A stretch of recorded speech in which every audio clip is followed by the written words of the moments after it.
palestra das 2h30, que agora são 2h45.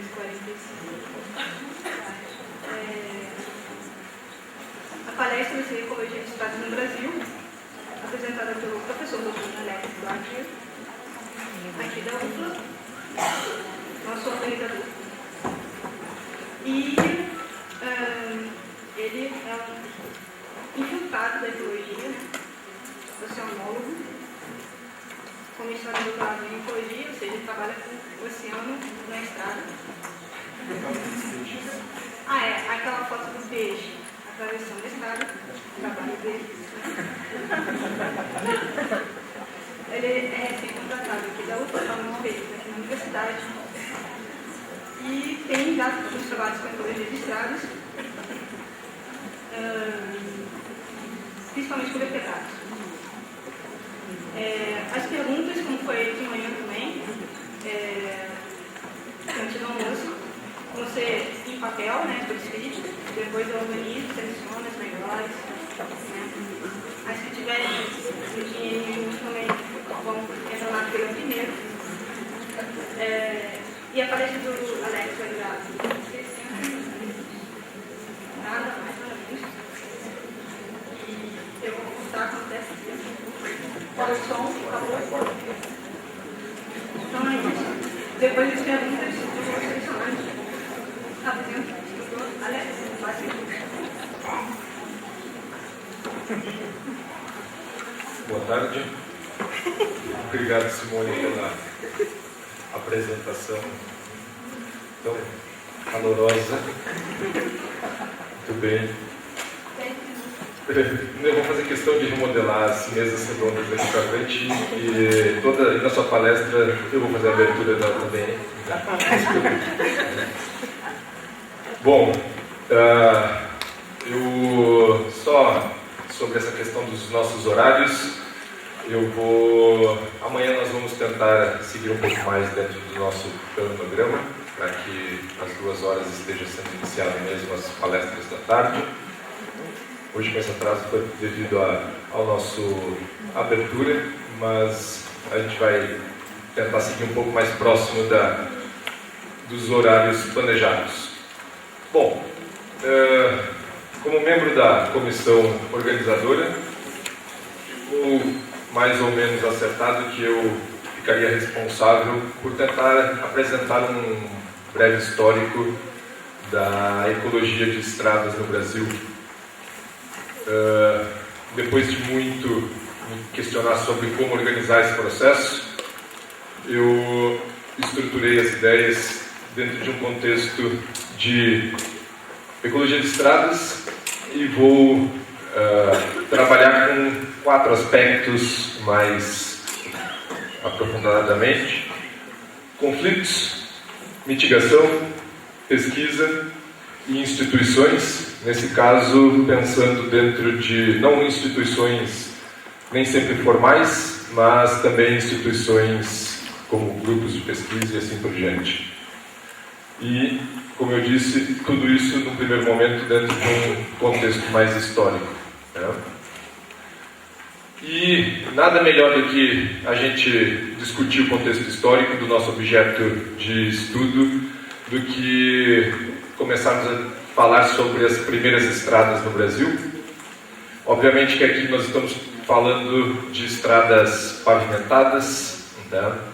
Caminhos existiam anteriormente, mas a questão de estradas pavimentadas, nesse caso com macadame, que é uma estrutura hoje já não, creio eu que não mais utilizada, mas era diferentes tamanhos de seixos que geravam uma base com infiltração, alguns sistemas que naquela época eram plausíveis de serem utilizados.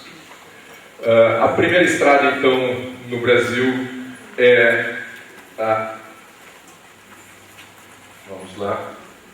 rodovia União Indústria, que foi construída de 1856 a 1861. Em 1861 ela foi inaugurada por Dom Pedro II.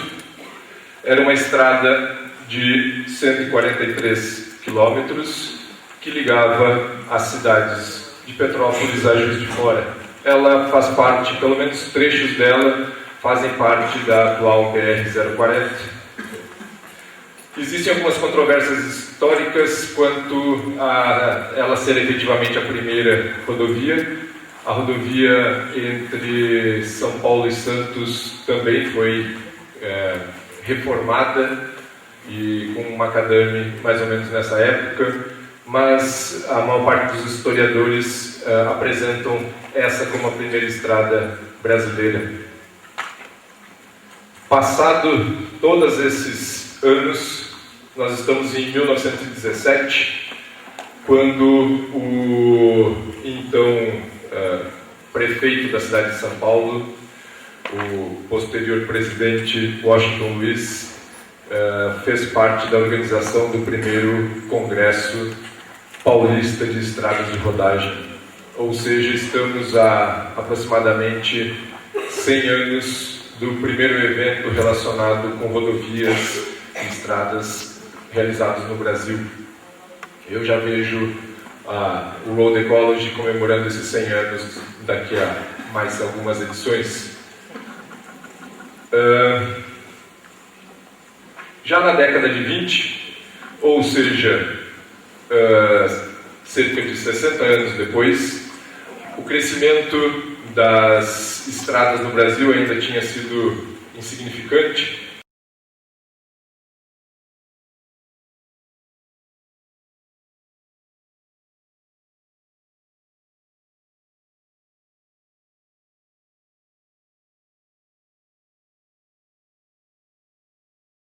Nós tínhamos apenas 620 quilômetros de extensão de rodovias, sejam elas federais, estaduais e municipais, pavimentadas.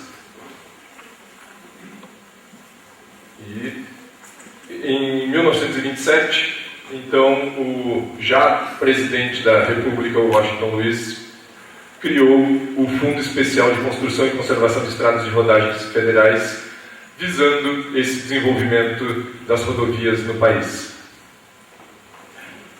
Em 1928, então, tivemos a inauguração da estrada Rio-Petrópolis. Aqui algumas imagens da sua construção. A inauguração da rodovia Rio-São Paulo e a criação da Comissão de Estradas de Rodagens Federais, o ancestral do DNR. E isso tudo é que somou esses 620 quilômetros de rodovias que nós tínhamos nessa década. Eu sei que algumas pessoas, algumas instituições, às vezes nós temos dados controversos quanto a isso, mas numa média geral seria aproximadamente essa quilometragem. Quilômetros de rodovias, e foi criado o então DNR. Nessa época o DNR não foi efetivo, ele foi criado visando aumentar realmente essa malha rodoviária, e ele não foi efetivo, ele não tinha recursos pré-estabelecidos, ele não tinha autonomia e acabou não produzindo os efeitos necessários. Dessa forma, em 1940 nós ainda contávamos com 2.800 quilômetros de estradas pavimentadas no Brasil. Então, após todo esse período, a malha rodoviária era muito pequena ainda no país. Em 1945, com a Lei Joffer, aí sim o DNR foi reestruturado e nós tivemos o início de um incremento na malha viária brasileira e com a criação também do Fundo Rodoviário Nacional. Então nós saímos na década de 40 de 2.800 e agora rapidamente chegamos à década de 70 com 52.900 quilômetros de rodovias pavimentadas no Brasil, um crescimento exponencial aí durante esses 30 anos. E aí começam alguns aspectos interessantes, onde em 1970 foi lançado então o Programa de Integração Nacional, visando efetivamente creio eu que nas palestras de amanhã esse processo de criação, por exemplo, da Transamazônica Cuiabá-Santarém vai ser discutido tanto nas mesas redondas, talvez na palestra, e os impactos disso frente à socioeconomia local. O interessante é que, dentro desse segundo artigo, o primeiro parágrafo dele dizia: será reservada para a colonização e reforma agrária faixa de terra de até 10 quilômetros à esquerda e à direita das novas rodovias, para adequada e produtiva exploração econômica. Ou seja, começamos aqui com esse programa de integração nacional com uma geração de conflitos sociais e ambientais enormes, que, para a finalidade que ele foi criado, na verdade, aqui umas imagens: Cuiabá-Santarém, Transamazônica, Cuiabá-Santarém. Não sei quem atropela quem aqui, mas tudo bem. Passado uma década, nós ampliamos em praticamente 80% a malha viária do Brasil e chegamos a um número aproximado de 90 mil quilômetros de malha viária, pavimentada nas diferentes esferas. E aí é que chegam alguns outros conflitos que começam a ser associados com rodovias no nosso país. Um deles foi, possivelmente, um grande número de vocês tenham acompanhado esses problemas, foi a Estrada do Colono. A Estrada do Colono é uma rodovia ou uma estrada que corta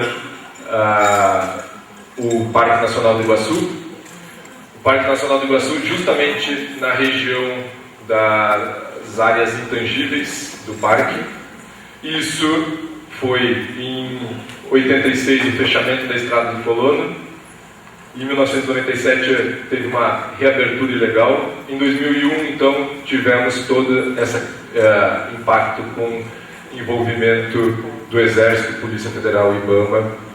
E, obviamente que entre essas três datas e a data de hoje, várias outras tentativas foram feitas.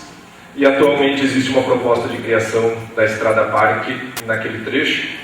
Amanhã nós teremos a Sônia falando bastante a respeito de Estrada Parque, a experiência que ela teve agora na Amazônia. E um dos grandes problemas que se discute sobre essa questão da Estrada Parque dentro ou cortando o Parque Nacional do Iguaçu é que realmente ele cruza a área intangível do parque, ou seja, quais as consequências disso. E seria muito interessante, ou depois ou amanhã, escutar a opinião da Sônia a respeito disso, né? Ela já ficou morrendo de vontade ali de comentar. Depois a gente... Bom, e aí a gente começa um pouco de história mesmo de ecologia de estradas, mais vinculado à questão de atropelamento de fauna. Se eu tivesse que escolher um trabalho para definir como marca inicial das pesquisas de atropelamento de fauna no Brasil, seria esse, que foi realizado em 1988, no extremo sul do Brasil, e foi feito por Novelli e colaboradores. Ele aborda a questão de atropelamento de aves dentro da região próxima à Estação Ecológica do Taim. Antes dele, o que a gente consegue descobrir é que existiu mais dois trabalhos, duas notas sobre morte de coruja, na verdade, mas num contexto de impacto de rodovia. Realmente, esse trabalho seria o marco inicial das pesquisas em ecologia de estradas aqui no Brasil. Mais alguns anos se passaram e aqui nós vamos falar de um dinossauro dentro da ecologia de estradas, sentado à minha direita aqui na frente, Wagner Fischer. Ele foi o coordenador deste projeto realizado no Mato Grosso do Sul e na BR-392, e resultou no mestrado dele. Foi um dos primeiros projetos e talvez o de maior duração na época, se eu tivesse que definir um primeiro projeto de ecologia de estradas bem estruturado, considerando conceitos de paisagem de entorno, atropelamento e assim por diante. Esse trabalho talvez devesse ser colocado como um marco inicial. Na verdade, eu tenho que puxar um pouco o saco do Wagner, porque depois nós criamos um projeto dele se chamava Estrada Viva, e alguns anos depois nós criamos um projeto Estrada Viva sem saber que existia o dele, lá no Rio Grande do Sul, e nem por isso ele me processou. Então, obrigado, Wagner. Aí, falando um pouco sobre... Hoje foi muito boa escutar a palestra do professor Forman, porque vários dos aspectos que foram apresentados convergem com aspectos que nós do grupo temos discutido, e esse daqui é um caso que eu acho interessante de ser apresentado. Na época, em 1998, ele foi a maior sistema de proteção à fauna criado no Brasil. Existiam outras experiências anteriores, mas com essa magnitude e possivelmente com essa quantidade de problemas, só aqui mesmo no Rio Grande do Sul. Ele foi também lá na Estação Ecológica do Taim. Essa imagem não está boa, mas isso aqui é o Oceano Atlântico. Aqui nós temos a Lagoa Mangueira, aqui a Lagoa Mirim. A Estação Ecológica do Taim pega esse trecho e no meio do banhado passa a rodovia BR-471, que foi, na verdade, ela é um grande dique que cruza essa unidade. Ela funciona, o delineamento dela, ela tem 17 quilômetros de extensão, é dividido em 3 setores.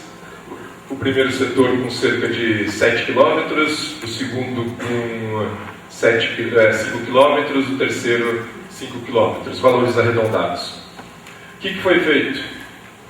No setor 1 e no setor 3 foram empregadas telas em toda a sua extensão, de fora a fora. Então nós temos 7 quilômetros de tela localizada na base desse talude, com 1,30 m de altura, telas finas embaixo, maiores em cima. No final de cada setor desse foram instalados mata-burros, aqui e aqui. Esses mata-burros acabaram se tornando um problema seríssimo, porque eles foram implantados pensando em evitar a entrada de fauna no meio da rodovia. Não funcionou, não avisaram para os bichos que eles não podiam cruzar por áreas dessa forma. E pior do que isso também, essas grades, as tartarugas e outros organismos, mas principalmente tartarugas, não sabiam o que era mata-burro e caíam aqui dentro, ficando presas. Ele era uma caixa fechada.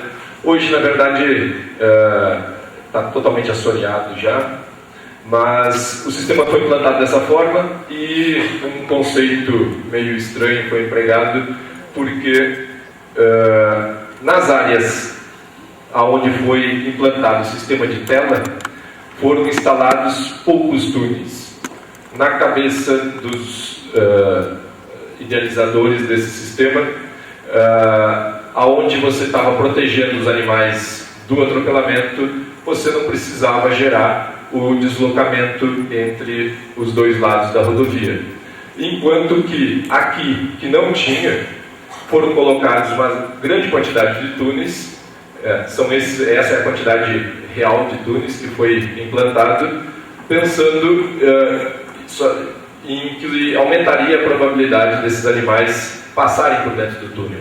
Esses túneis não tinham direcionadores, ou seja, não tinham trechos de tela, e acabaram não sendo utilizados, obviamente, ou utilizados esporadicamente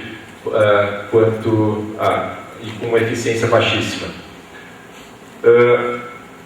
Esses foram os túneis com 1,60 m de altura, corrugados. Eles sugeravam problemas para pequenos animais, porque eles acabavam não passando aonde tinha água, gerava assoreamento, em algumas épocas com muita chuva passava água por dentro e acabava gerando assoreamento, uma série de problemas.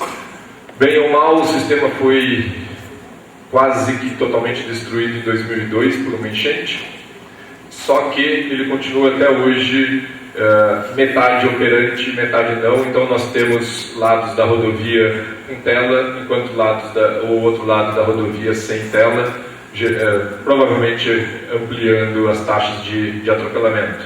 Então, uma das maiores experiências da época quanto a estratégias de mitigação foi um insucesso muito grande, e que, até onde eu estive o ano passado numa reunião em Porto Alegre, estavam pensando em reestruturar o sistema completamente da mesma forma como ele era. Espero que não tenha sido feito. Bom, aí nós estamos já nos últimos 10 anos. Esse dado é um dado do último PNV de 2003, onde nós teríamos cerca de 182 mil quilômetros de rodovias pavimentadas nos diferentes níveis. Nesse caso, em 2001, então, nós tivemos a criação do Conselho Nacional de Integração de Políticas de Transporte, a NTT e o Departamento Nacional de Infraestrutura e Transporte. Não vou entrar nas descrições, nós temos os nossos representantes de cada uma dessas instituições aqui presentes. Eu creio que nas mesas redondas e palestras daqui para frente isso será mais detalhado, a sua ação junto à ecologia de estradas de uma forma geral. Em 2004 foi criado então um Programa Nacional de Regularização Ambiental das Rodovias Federais Pavimentadas, uma portaria interministerial do Ministério dos Transportes e do Ministério do Meio Ambiente, uma ação entre o DENIT e o CENTRAN, que deveria ter se encerrado em 2007. Nós tivemos alguns produtos, alguns levantamentos, mas o resultado, a efetiva licenciamento de todas essas rodovias acabou não sendo realizado. Em 2007, aqui vem eu estou tentando pontear ou identificar algumas ações que determinaram a nossa presença hoje aqui, né? E uma delas, eu tenho certeza que foi o segundo workshop sobre conservação de fauna silvestre ao longo de rodovias. Foi realizado no Espírito Santo, alguns anos atrás, que reuniu alguns dos vários palestrantes que vão estar aqui e algumas outras pessoas que ou deixaram de trabalhar na área de ecologia de estradas ou que não puderam comparecer. Mas foi um evento muito importante, porque nesse evento foi criado ou foi deliberada uma moção que, dentre os itens dessa moção, nós tivemos oficializar a criação de um grupo de trabalho para tratar das questões inerentes à conservação e manejo de fauna silvestre e empreendimentos lineares e transportes sujeitos ao licenciamento ambiental. Devo dizer que talvez essa moção pudesse ter sido escrita de outras formas, mas nós estávamos num belo churrasco e um notebook, e na ocasião pareceu que isso seria conveniente. E a partir dele, sim, o grupo presente começou a trabalhar mais efetivamente em ações relacionadas ao fortalecimento da ecologia de estradas no Brasil. Isso é uma percepção muito pessoal, obviamente, mas eu colocaria isso como um embrião do grupo de pesquisas que hoje existe. Dessa forma, ou seja, 2 anos depois, nós efetivamente criamos o grupo de pesquisa em Ecologia de Estradas, que atualmente é constituído por 4 instituições de ensino superior, 9 pesquisadores e um projeto financiado pela FAPEMIG, que eu vou ter a oportunidade, vou apresentar alguns detalhes logo em seguida. Obviamente que o grupo não está fechado, a gente tem buscado aprimorar isso com o passar do tempo, e entre as diretrizes do grupo nós temos essas ações, difusão do tema em diferentes meios, como forma de continuidade àquelas ações desse segundo workshop. Nós tivemos algumas outras ações, algumas delas feitas por um empreendimento quase que pessoal, outras mais vinculadas ao grupo, mas nos últimos tempos nós temos tentado difundir a ecologia de estradas no Brasil. Isso foi realizado com enorme sucesso no ano passado pela realização desse workshop pela Cecília e pela Simone, que foi realizado no Rio de Janeiro. Depois nós tivemos mais 2 mesas redondas sendo realizadas em eventos pelo Brasil, e essa tem sido uma proposta do grupo de levar esse processo de discussão para os diferentes temas ambientais, socioambientais e esperemos que em breve econômicos da temática de ecologia de estradas. Obviamente que o grupo também tem tentado trabalhar com proposição de delineamentos experimentais. Esse é um problema sério hoje aqui no Brasil.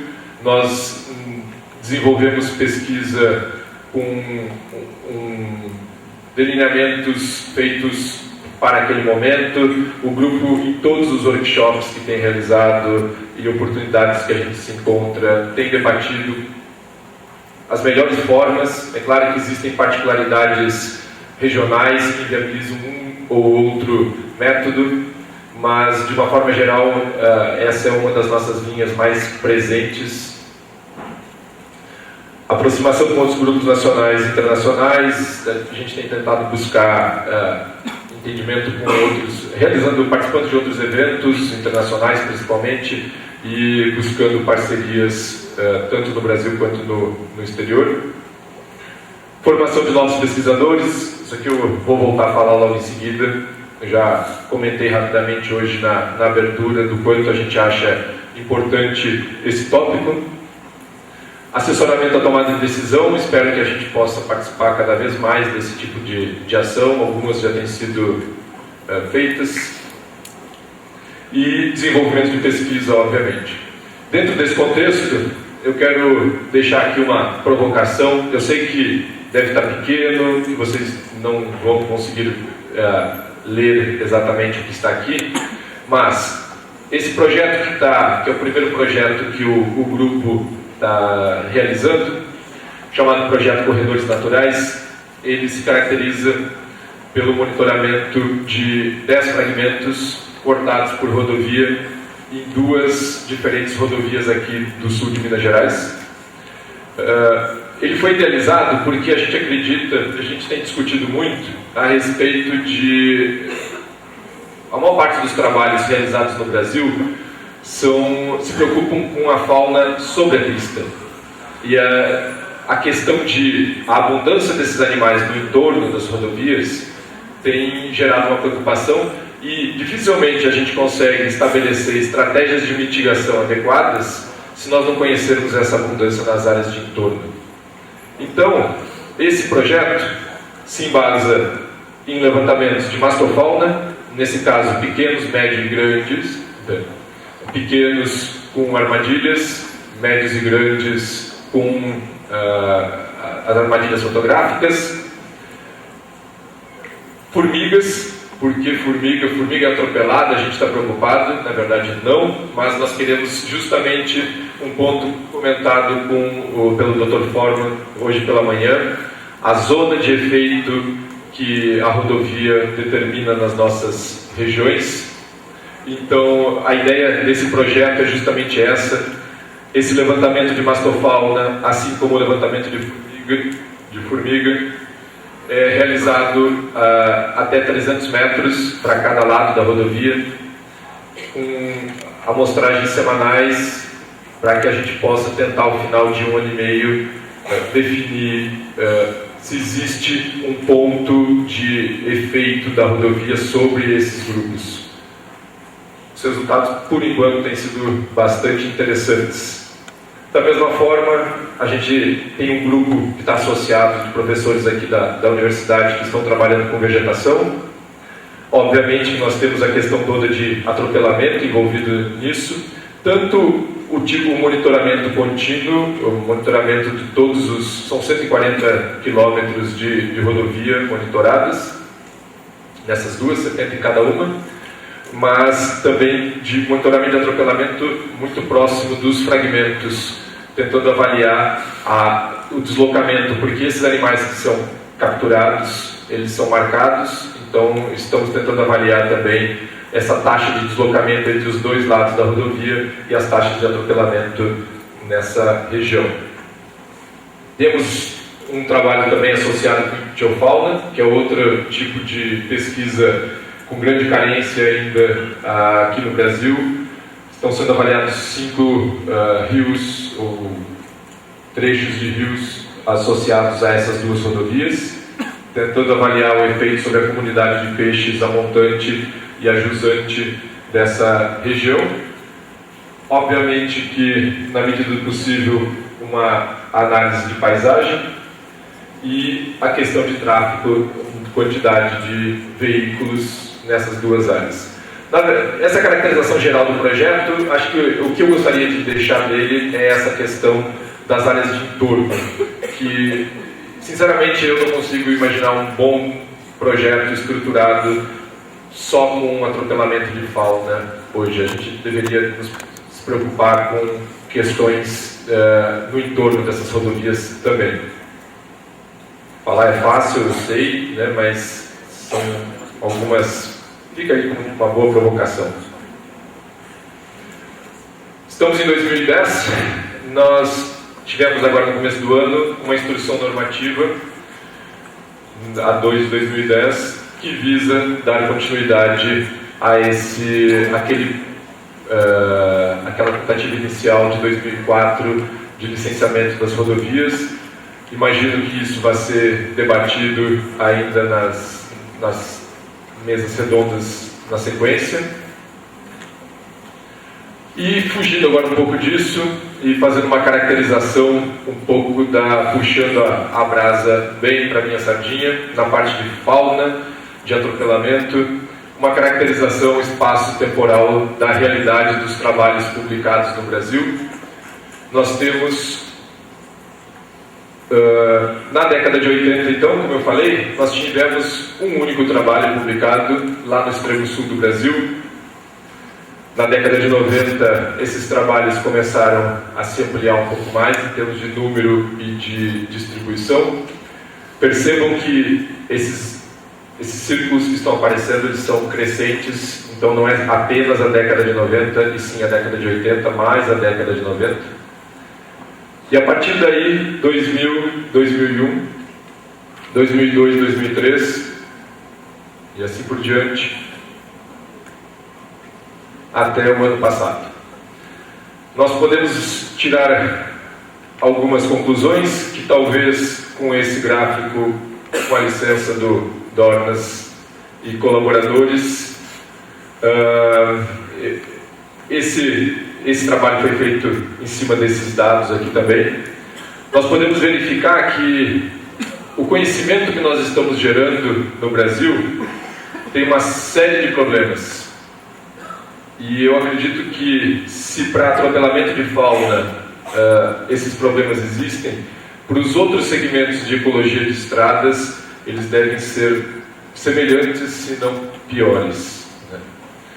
Nós podemos ver que, bom, tivemos obviamente nessa nossa década agora um incremento significativo no número de trabalhos. Entretanto, nós temos um grande número de trabalhos publicados em anais de congresso, ou seja, com uma baixa circulação, poucos ainda como publicações efetivas, e alguma coisa sendo realizada na forma de dissertações, teses e monografias. Com base nisso, nós podemos constatar distribuição geográfica desigual.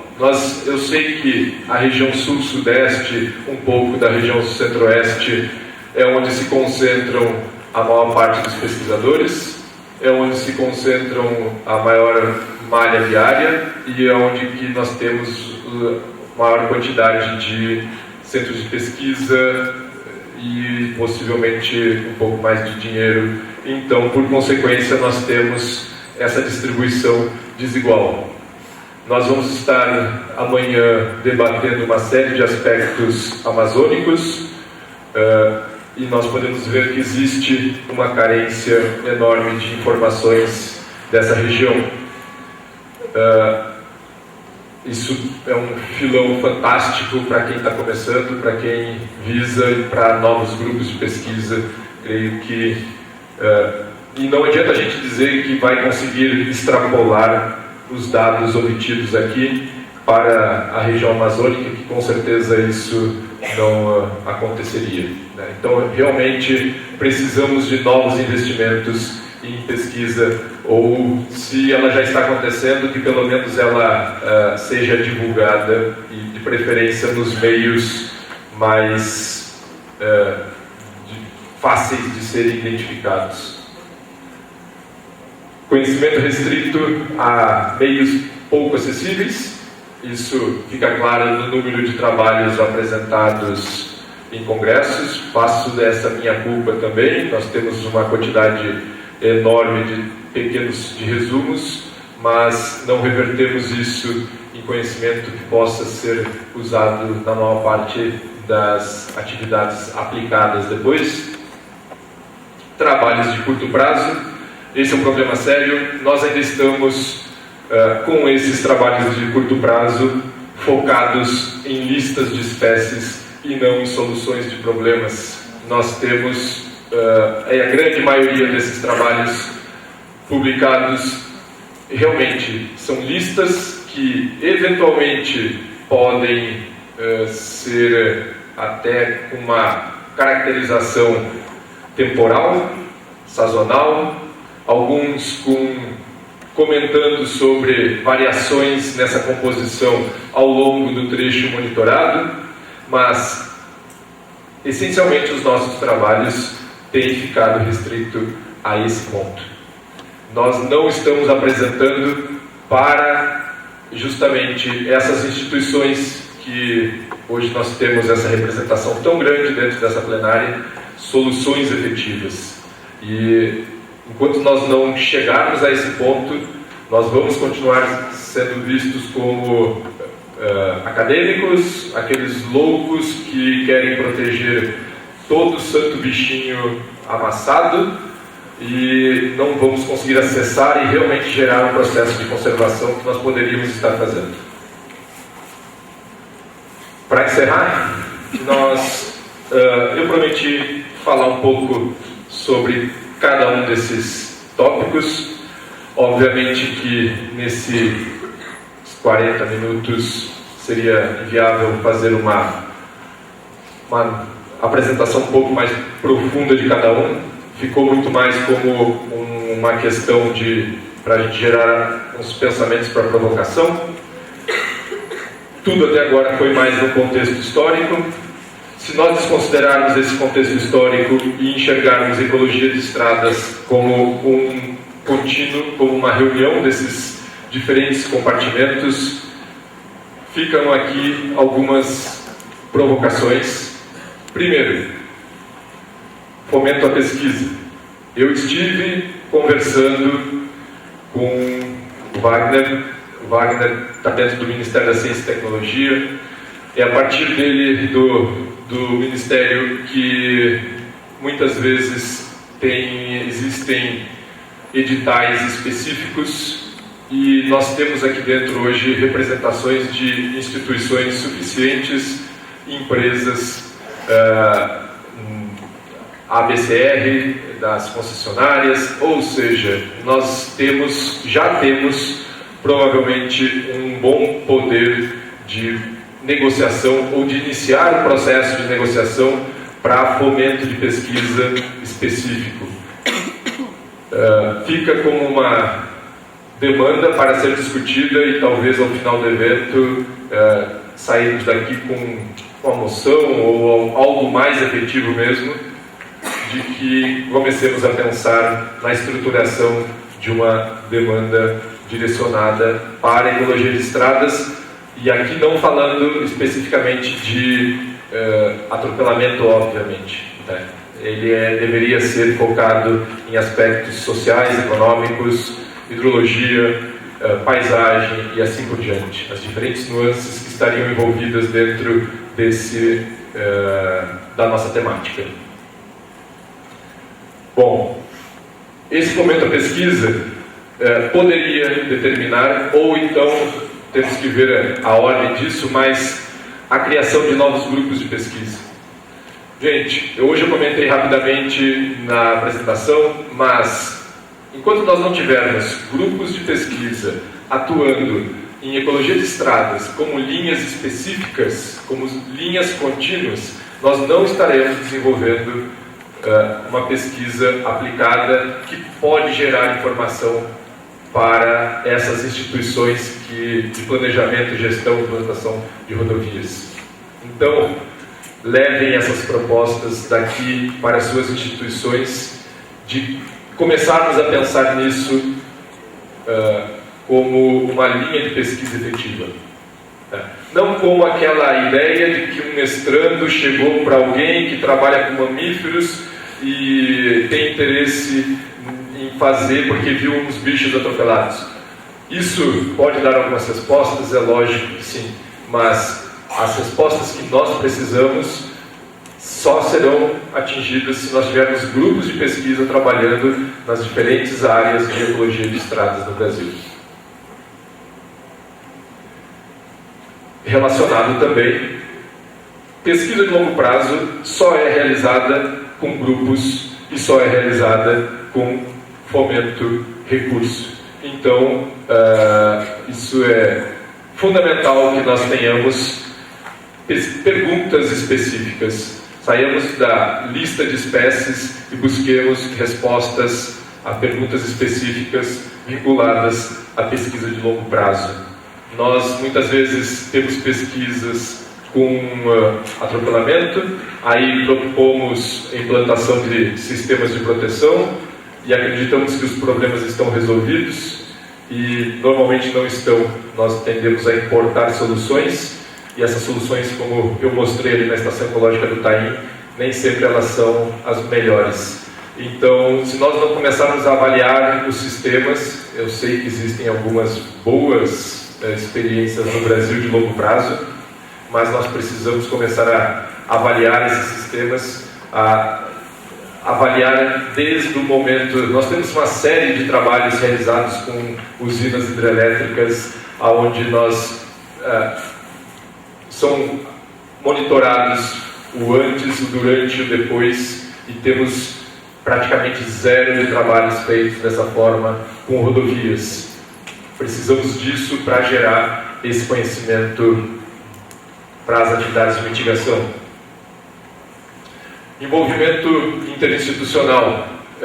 O Forman comentou também, e eu acho que se nós analisarmos a composição dos coordenadores desse evento, nós somos todos acadêmicos, e se vocês analisarem a composição das mesas redondas que nós temos essencialmente um representante acadêmico e o resto tudo de outras instituições, das instituições de planejamento, de licenciamento e assim por diante.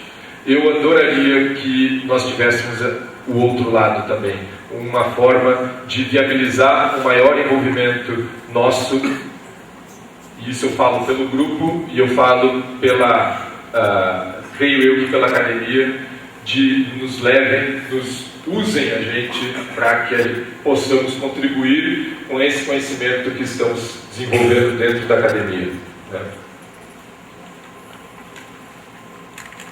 E, finalizando, criação e fortalecimento de uma rede.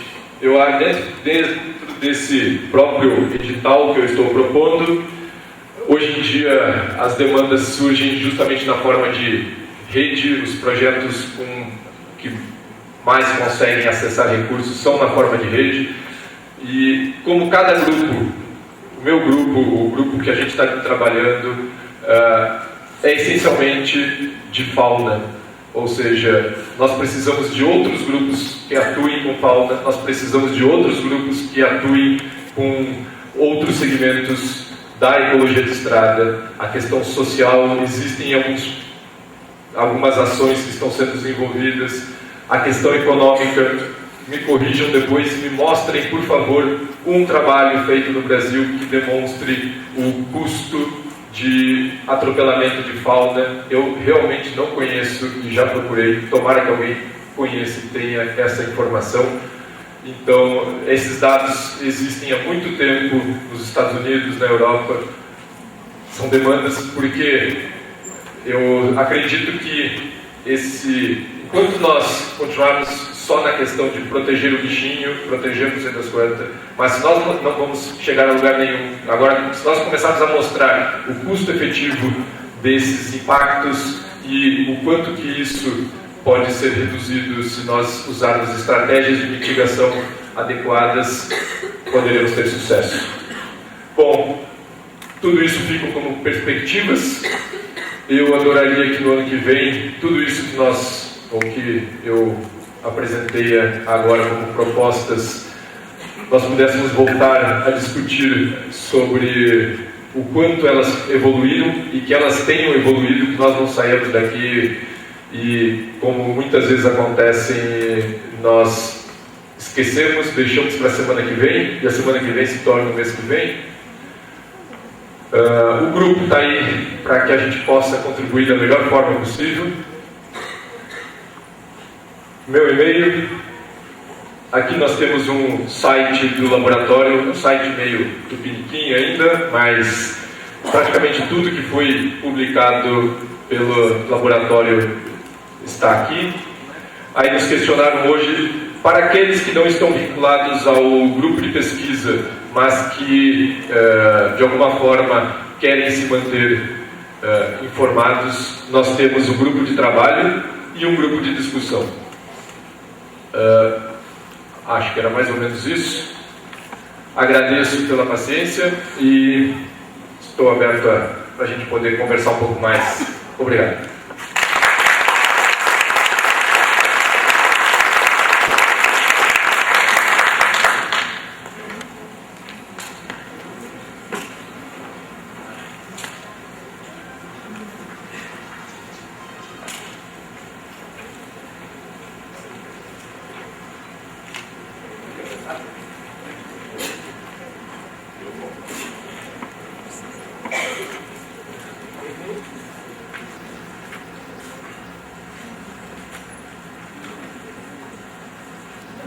A primeira é da Elaine Fernandes, da Unioeste.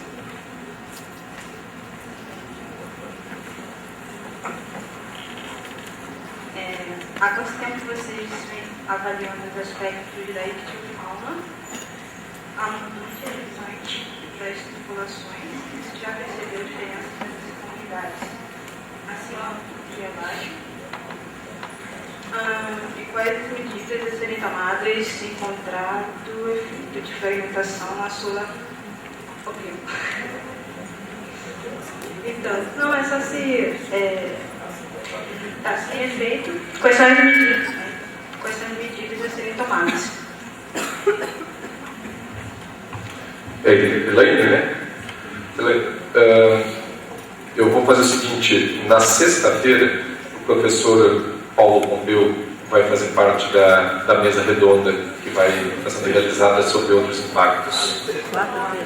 Desculpa, quarta. Isso.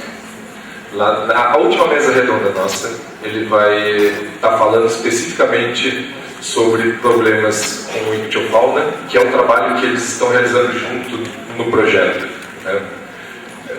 Nós estamos trabalhando há pouco tempo, o projeto é relativamente novo, o projeto tem pouco mais de 6 meses aí, nós começamos em janeiro, eles fizeram, se não me engano, 2 períodos já de amostragem.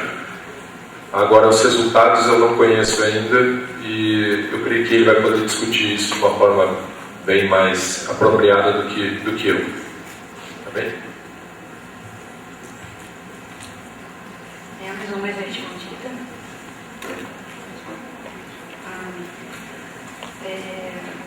Eu acho que você está dando da Miriam Gussen. É da Miriam Gussen essa pergunta?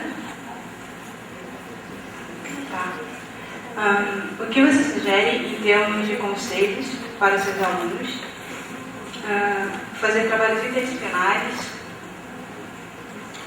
desde o início, ou focar em ecologia de estados, ou focar em uma área e depois fazer conexão com outros grupos interdisciplinares?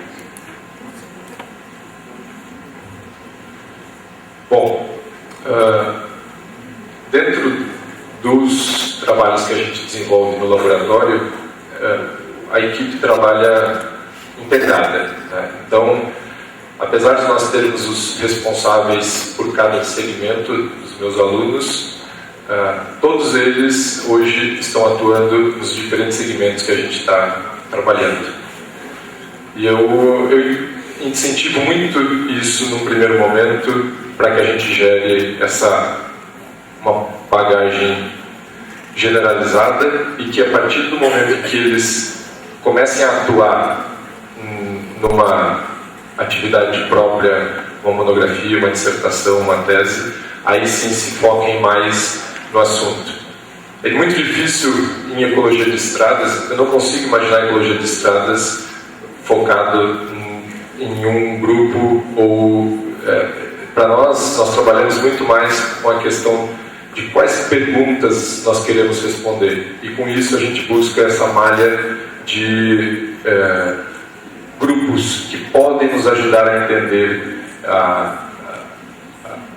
essa problemática, ou nos ajudar a responder essa pergunta. Isso tem sido bastante gratificante e, pelo menos dentro das nossas ações, tem funcionado com grande sucesso.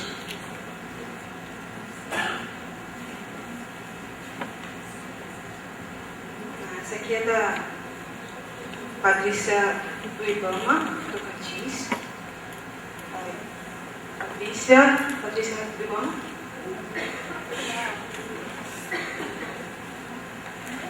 Quais as principais dificuldades no diálogo academia-aluno-licenciador e como o grupo de pesquisa poderia se mobilizar para estreitar esse contato? Bom, Patrícia, a gente tem experiências boas e ruins, na verdade. As experiências boas, nós temos servido como essa base de conhecimento que a gente está gerando tem sido incorporada em algumas tomadas de decisão. Nós trabalhamos agora no começo do ano passado e final de 2008, lá na 392, ajudando na duplicação lá. E os resultados foram bastante interessantes, né? Foi bastante receptivo. Agora, dentro de um contexto geral, nós gostaríamos mais do que... Qual foi o grande problema que a gente encontra nessa discussão? Nós fomos chamados, já quando o delineamento ou da rodovia foi definido, nós já tínhamos toda uma proposta de trabalho que nós tínhamos que, no plano executivo, que para se alterar qualquer coisa se torna às vezes quase impossível. O que eu gostaria de enxergar junto do IBAMA e dos demais órgãos é que nós pudéssemos tentar trabalhar num momento anterior a isso. Eu tenho certeza que seria mais barato, seria mais produtivo para nós mesmos e até mesmo para as próprias empreiteiras que tivessem depois tendo que construir a rodovia e tudo mais. Então, se nós conseguirmos atuar no momento anterior a essa chamada que normalmente acontece, pelo menos essa é a experiência do grupo, ou do nosso grupo aqui em Lavras especificamente. Nós temos outros membros que até poderiam discutir se tiverem experiências diferentes, mas aqui, com a minha pessoa, nós estamos chamados muito tarde para resolver o problema. Nós temos que tentar apagar o fogo no final, quando ele já está numa altura que não tem mais controle. E aí, quando a gente propõe, a gente não consegue implementar muitas vezes, a menos que a região seja uma região crítica que realmente demande uma alteração. Senão, nós não conseguimos implementar. Essa seria uma boa estratégia para a gente tentar implementar. Tá?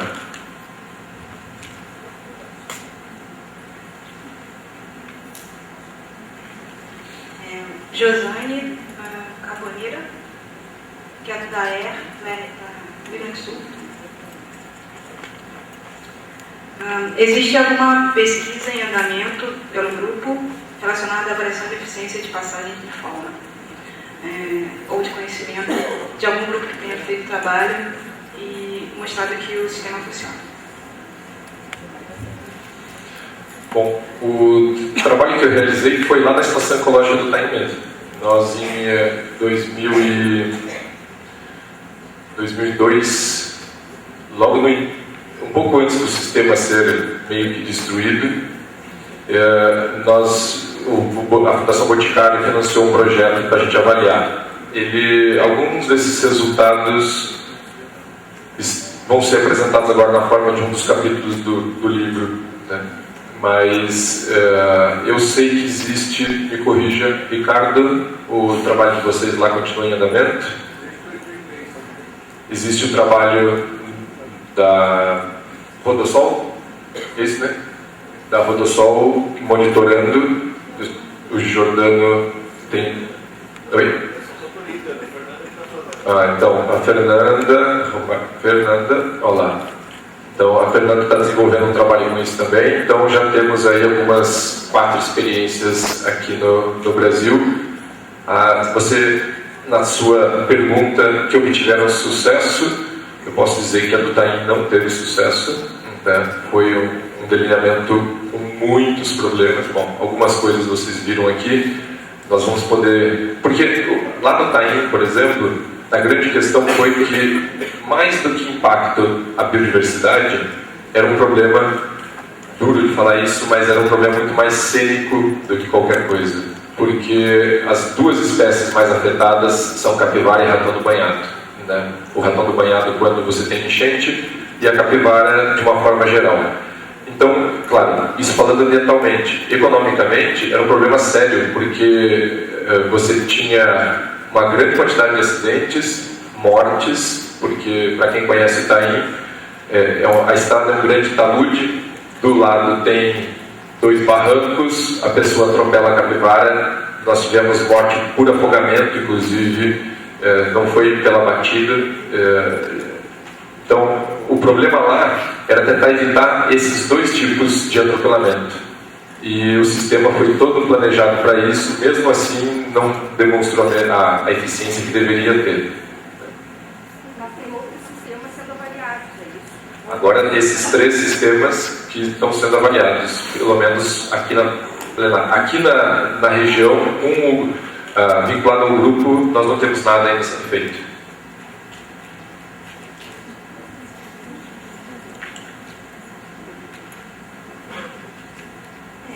Essa pergunta não tem nome, não tem dono. Gostaria de saber qual a experiência da UFLA e do grupo em executar gestão e supervisão ambiental em projetos de implantação de rodovias. Se já trabalharam em alguma rodovia nessa parte de supervisão ambiental.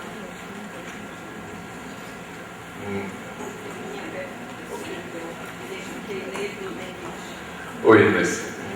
Não, o grupo não trabalhou não, e para ser bem sincera, até esse primeiro momento nós temos focado muito mais na questão das atividades de pesquisa mesmo, e do que se envolver na questão de gestão ambiental específica de rodovias, que sinceramente eu não vejo o grupo daqui trabalhando com a gestão propriamente dita. Quando eu digo de um maior envolvimento com o DENIT, com o Ministério, eu enxergo o grupo trabalhando numa questão de, talvez, políticas mesmo. Tá? Ou seja, isso que nós vamos fazer daqui a pouco, discutir a questão de licenciamento. Eu sei que nós da academia, se nós fôssemos pensar no que seria bom para a implantação de uma rodovia, talvez a gente dissesse 3 ou 4 anos de monitoramento anterior, não sei das quantas, nós também vamos ter que aprender um pouco a não ser tão acadêmicos, na verdade, eu sei disso. Mas, como o Fórum afirmou hoje, nós temos que começar devagar nesse processo de discussão. Então, quais seriam linhas mínimas para um licenciamento ambiental? Vamos tentar escutar o outro lado daqui, o lado da academia, o que a gente tem de ideias. A gente tem discutido isso em todos os encontros que a gente faz. Né? Quais seriam as demandas mínimas? A gente tem tentado publicar algumas coisas, inclusive eu tenho 2 trabalhozinhos que estão saindo, um com um índice de priorização, uma coisa super simples, mas que talvez possa ser empregado, um outro sobre esforço de amostragem, quanto que a gente precisa se a gente quer avaliar mamíferos, aves e répteis. Realmente eu preciso de 2 anos de monitoramento, eu preciso de dados dessa forma que podem vir ajudar vocês. Se depois ele vai ser implementado da forma como a gente gostaria, se nós vamos ter que discutir, é outra questão. Mas mais do que a própria gestão, é trabalhar nessa fase anterior. Essa pergunta aqui é do Dinossauro da Ecologia de Estradas, o Vale. Dinossauro vivo. Dinossauro vivo, jurado. Sobre o sistema de Itaim, considerando todas as falhas, o que você acredita que poderia ser um sistema adequado de manejo e proteção da fauna local e regional? Acho que foi em 2013, eu escrevi sobre isso já. Lá eu falei que, gente, eu acredito que o melhor sistema de proteção à fauna que existe tem que doer no bolso do fulano. Tá? Bota pardal, bota redutor de velocidade eletrônico. Se você botar lombada, você tem um problema que, por exemplo, lá na estação ecológica do Itaim, você uma pessoa que precisa se deslocar entre as cidades, às vezes numa ambulância ou alguma coisa assim, pode ter problemas. Se você botar um redutor de velocidade eletrônico, você obriga a pessoa, para aqueles que servem que efetivamente não estão com perigo de vida ou alguma coisa assim, serve para todos eles. Lá no Itaim nós tínhamos um redutor de velocidade eletrônica, um pardal. Esse pardal era o único ponto onde as pessoas obedeciam os 60 km por hora. Fora disso, porque eles viam a cerca dos 2 lados, eles simplesmente andavam a 100, 120, 130 km por hora dentro da estação ecológica do Itaim. E não tem ninguém que faça, porque o pessoal do Chico Mendes hoje não tem poder de polícia, não pode sair multando por velocidade. Então, e são eles que estão lá dentro o tempo todo. Não resolve.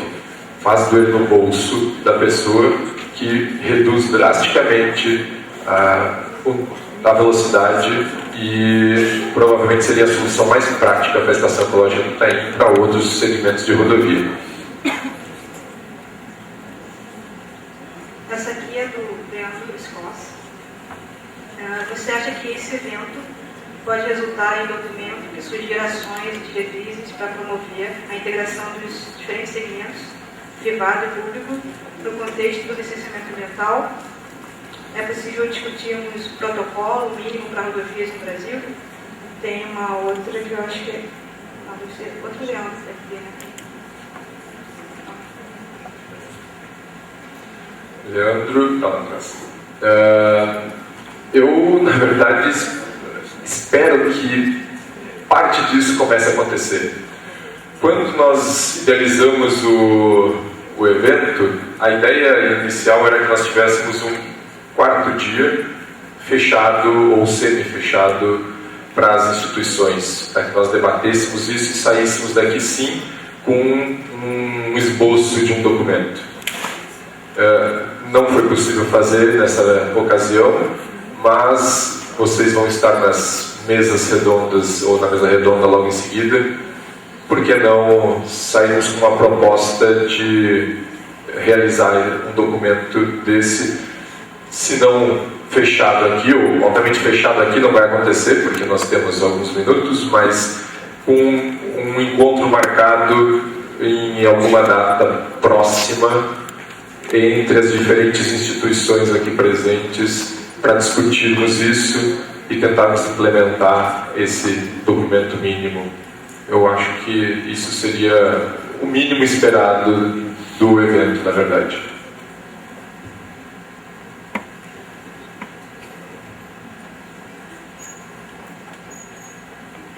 Essa pergunta do Vladimir. Qual a sua visão, opinião da utilização da estrutura das concessionárias como parceiros nos estudos de ecologia de estradas? Nós temos visto, está aí o próprio Ricardo, que o uso das informações, e acho que o Jordano também tem trabalhado com isso, a Simone também, a Cecília, desculpe, tem trabalhado com isso, e os resultados têm sido muito bons. Existem alguns aspectos que têm que ser discutidos, ou seja, quais os grupos que efetivamente estão sendo amostrados, procedimentos metodológicos. Eu acho que mesmo obviamente dentro dessas concessionárias, até seria mais fácil da criação de um sistema de coleta mais padronizado de informação, mas as experiências têm sido muito boas. Todas as regiões do país que eu tenho acompanhado, ou que a gente sabe, parece que as respostas são interessantes. E se nós considerarmos que, na maior parte das vezes, os monitoramentos que essas empresas conseguem fazer são infinitamente superiores do que qualquer projeto de pesquisa pode disponibilizar, porque eles têm veículos andando na pista permanentemente. Então, se refinarmos esses dados, termos como ter um certo grau de confiança nessas informações, eles devem ser fundamentais para o estabelecimento de medidas. A última pergunta é José Luiz Rezende, eu acho, da Lenk Engenharia. Você fala da necessidade de investimento em pesquisa, porém, quando se fala em rodovia, vemos que falta investimento em pavimento, parte de infraestrutura básica. Nos processos de licenciamento ambiental, a pesquisa realizada traz resultados? Seria através do licenciamento o caminho para a pesquisa? Ou as exigências ambientais do pós-licenciamento seriam o momento ideal para a pesquisa? Como é que é o nome? José Luiz, se bem feito, se nós conseguíssemos esse protocolo mínimo ou tivéssemos confiabilidade nos dados, sim. Mas a experiência que, em alguns casos, por exemplo, eu tive a oportunidade de ver um dia um levantamento de mamíferos feito nas margens de uma rodovia, onde na listagem aparecia Canis lupus, ou seja, lobo americano. E para você ter uma ideia, em um levantamento que nós fizemos, nesse caso não foi feito por acadêmicos, não foram feitos por profissionais, mas para a gente ver a percepção das pessoas, nós fizemos entrevistas com dados de usuários de rodovia, sobre que espécies que eles encontravam na rodovia, para ver se nós podíamos confiar nas informações para a criação de um banco de dados, como existe nos Estados Unidos, que a pessoa vai lá e informa a espécie que foi encontrada. Lá no extremo sul do Brasil, um grande número de pessoas disse que via ursos na beira da estrada atropelados, que são as capivaras, no final das contas, né? Essa é uma realidade. Então, até que ponto que a gente consegue usar essas informações, teríamos que verificar muito bem. Mas o pós, eu acredito que muitas vezes acaba trazendo algumas informações ótimas. E sim, se nós conseguíssemos criar um sistema de disponibilização desses dados efetivo junto ao próprio IBAMA ou aos órgãos reguladores, talvez isso pudesse. Para você ter uma ideia, nós estamos tentando fechar agora um trabalho para mostrar a magnitude das taxas dos atropelamentos no Brasil como um todo. A gente tem uma ideia de quanto que a gente perde. A gente fala tanto às vezes de perda de biodiversidade por outros contextos, o quanto que está sendo perdido por atropelamento. Claro que vai ser um número tremendamente aproximado, mas é muito difícil porque os padrões de coleta são muito diferentes, as informações que a gente tem são diferentes. Então, se nós conseguirmos padronizar isso, os resultados serão muito melhores. Duas mais rapidinhas aqui. A da Sônia. Deu parabéns por excelente. A duplicação da estrada dentro da União vai ocasionar dano ao mico-leão dourado. A alternativa seria pior, passaria pela Poço das Antas. Como minimizar a duplicação? Como minimizar o dano da duplicação? Não sei. Não tem, né? Eu sou o cara que mais me cuido para falar. Não tenho a menor ideia nesse instante. Tá? Eu não conheço o contexto. O rapaz ali me soprou velocidade. Na verdade, se eu for pensar de novo, a gente vai bater em termos de redutores mesmo. Mas isso seria uma resposta simplista em cima de algo que eu não tenho o conhecimento direto. Depois você me conta direito como é que está isso. Quem sabe a gente chega no denominador aí. Né? A Cecília deve saber. A última, no final, acabou.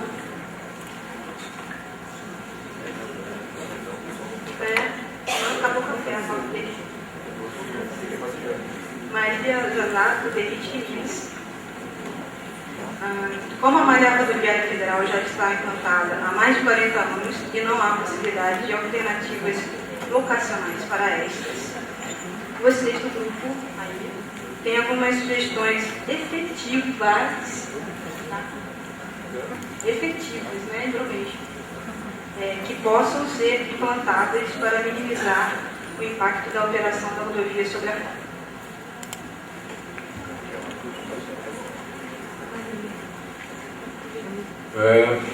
Quem que é? Oi. Olha, eu acho que, na verdade, assim, essa malha está implantada. Nós vamos ter, pode ser que o pessoal do IBAMA venha a discutir aquela questão de como é que vai ser feito o licenciamento dessas rodovias que já estão implantadas, na verdade. A ideia dessa proposta agora da instrução normativa do início desse ano é viabilizar a recuperação desse passivo que a gente tem de todas as rodovias.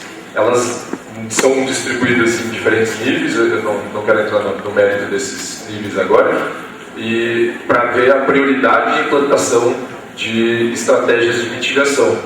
Mas a partir desse levantamento e a partir desse produto é que vai ser tomada a decisão. E, gente, quando se pergunta de medidas efetivas, não existe medida. Eu não acredito numa resposta única. Nós nunca vamos chegar aqui. Então, realmente, é caso a caso, levantamento a levantamento, problema a problema. Se fosse assim, a resolver um problema, esse da Sônia eu teria respondido também, diria um aspecto, vamos resolver dessa forma. Não adianta, nós não conhecemos o contexto social do entorno da rodovia, Para vocês terem uma ideia, os trabalhos que nós estamos fazendo aqui, em termos de impacto de atropelamento, são mínimos quando comparados ao Rio Grande do Sul. Então, gerar uma resposta única de uma efetiva solução para o Brasil, nós não vamos ter. Nós vamos ter que realmente estudar caso a caso e apresentar diferentes propostas. Não sei se era isso que você queria escutar, mas... Não, porque com relação ao passivo, o DENIT já está fazendo. Então, cada intervenção que a gente faz na rodovia, a gente já vem corrigindo os passivos. Como nós licenciamos no estado inteiro, então tem biólogos, ou sei lá, que tipo de profissional, que pede inclusive que a gente coloque o holofote, voltar para a mata, para espantar os animais, para os animais não virem. Falei, ó, eu passo quantos holofotes vocês quiserem, desde que alguém me fale quem vai pagar a conta. Então, eu acho que vocês têm que ser mais objetivos, porque não adianta, por exemplo, o que o DENIT faz? A gente não coloca bueiro menos de 1 metro. Por quê? Porque todo animal que a gente conhece da fauna passa dentro do diâmetro de 1 metro. Então, existem as grotas, que são as grotas secas. Então, a transposição de um lado para o outro da rodovia é possível com o bueiro de 1 metro. Tá? Agora, se o animal passa lá embaixo ou não, isso a gente não sabe dizer. Tá? Cobra a gente sabe que passa. Que é quando a gente vai fazer bisturi em obra de arte especial, obra corrente, que os bueiros, né? Que vocês chamam de túneis e tal, é bueiro. Então, as cobras a gente encontra muito. Cobra dentro de bueiro encontra muito. Então, cobra a gente sabe que passa. Tá? Agora, eles começam a falar assim, põe um cabo de aço, põe uma trepadeira no cabo de aço para o macaquinho passar. Aí fica viajando demais nas especulações e aquilo a gente não faz nada. Vamos fazer o seguinte, nós vamos ter daqui a pouco uma mesa redonda de licenciamento. Eu acho que essas coisas são ótimas para a gente discutir até que ponto o que deve ser proposto dentro desses licenciamentos. Nós vamos ter os diferentes níveis aqui discutindo isso. Podemos liberar. Muito obrigado. Muito obrigado.